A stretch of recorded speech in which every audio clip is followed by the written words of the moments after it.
All right, let's dive into something that sounds like it's straight out of a sci fi movie, but might actually be happening right under our noses.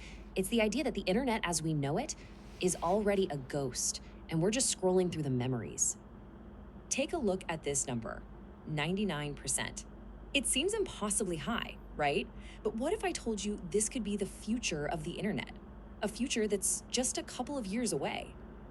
Well, according to some futurists, that's exactly what we're looking at.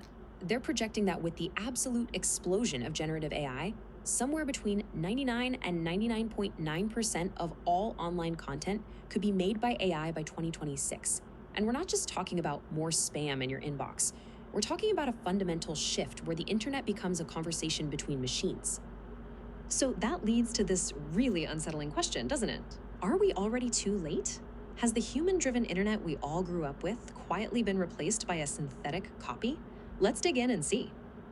Okay, so to really get what's going on, we have to start with the core idea behind all of this concept of a synthetic flood. Now, it's really important to get this straight. This isn't the original dead internet theory you might have heard about a few years ago, the one that said the web felt empty and corporate. Nope, this is version 2.0. The argument here isn't that the internet is empty, it's that it's drowning. It's becoming so flooded with AI noise that the actual human stuff, the signal, is basically becoming a statistical whisper. That's a pretty wild claim for sure. So let's look at the evidence. Is there any actual proof that this shift is already happening? This slide really puts things in perspective. Automated influence online isn't new. We can trace it all the way back to 2011 with programs like Operation Earnest Voice, where the US military literally used fake sock puppet accounts to influence people overseas. But just look at the acceleration here. We went from those early, clunky bots to the mass production of what people are calling AI slop, starting in 2022.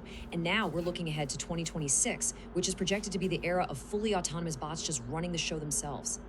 So, the people who really believe this theory point to five main pieces of evidence.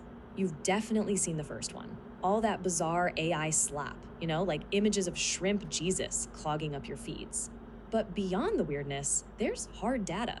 Bot traffic already makes up nearly half of everything online. There are sophisticated bots running complex financial scams.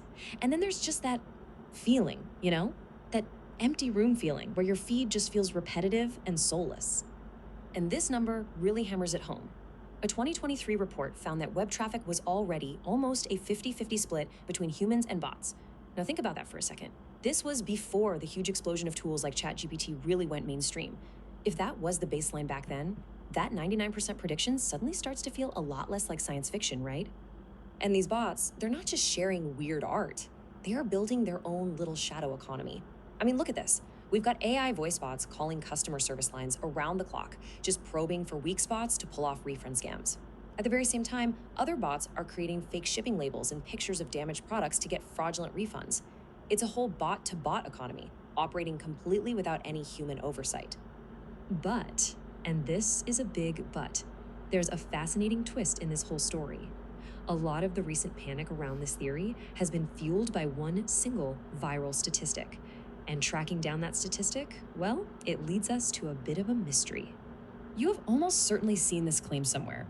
90% of online content will be AI generated by 2026, and it's almost always attributed to Europol. It's been cited in major publications everywhere. But when researchers actually went back to the original Europol report to find where it said that, they found something really strange. That quote, it's just not there. So what happened? Well, it seems like the statistic was just a worst case scenario that got mentioned offhand during a panel discussion. It got picked up, repeated, and basically passed around in a huge game of digital telephone until everyone just accepted it as fact. The irony here is just incredible. A theory about a synthetic internet is being fueled by a piece of viral misinformation that kind of proves its own point. So, does that one misattributed quote just debunk the entire theory? Not at all, but it does open the door for some really powerful counterarguments. So, let's look at the case for why the human internet might just survive this synthetic wave. Let's start with another massive number 735 billion. And unlike those other predictions we've been hearing, this one is a cold, hard fact. Okay, so skeptics argue the internet isn't quite so fragile. First, you've got the sheer historical foundation. The Internet Archive alone has over 735 billion human made web pages. That is a colossal foundation for AI to try and overwhelm. Second, it's just about economic survival. Companies like Google have a very, very strong business reason to fight back against AI garbage. If their search results become useless, so does their entire business model. And finally, there's this idea of an authenticity premium.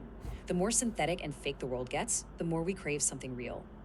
And that last point is actually sparking a really interesting human response, a trend that some people are starting to call the anti content movement. Now, this isn't about rejecting technology or throwing away our phones. It's about recalibrating what we think is valuable. Think about the rise of smaller communities, personal newsletters, or even just wanting art where you can see the artist's imperfections. It's this idea that in a world that's drowning in synthetic stuff, the truly human things, our creativity, our flaws, our actual experiences, become the most precious commodity of all. I mean, this quote just nails it, doesn't it? The human element isn't being erased, it's becoming a coveted rarity. In a world of infinite, easy copies, real authenticity becomes the new gold standard. So, what's the path forward here? It seems like it's not about fighting some kind of war against bots, but more about strengthening our own human skills.